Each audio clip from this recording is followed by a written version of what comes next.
না মমতাজ, তুমি যেও না আমাকে ছেড়ে অন্ধকার জীবন থেকে। আমি যে তোমার আলোর চিরপিয়াসী। আমার যে বিদায়ের সময় হয়ে গেছে, তবে আমি আপনার অপেক্ষায় থাকব, কথা দিয়ে গেলাম।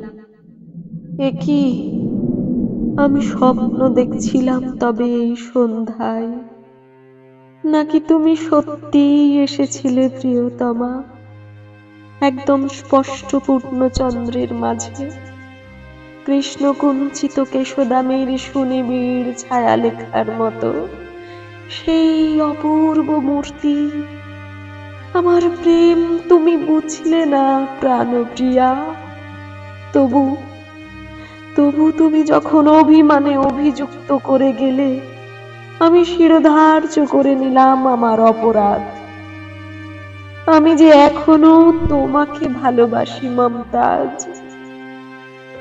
ঔরঙ্গজেবকে আমি অনুরোধ করে যাব, আমার শবদেহ যেন ওই নিখুঁত তাজমহলের অন্তরে সমাধি না দেয়। আমার মধ্যেও বড় খুঁত, তবু বলে যায়, আজ যাকে ভাবছ শুধুই পাষাণ, একদিন বুঝবে পৃথিবী, অন্তরে যার মমতাজ, বাইরে ছিল শাহজাহান।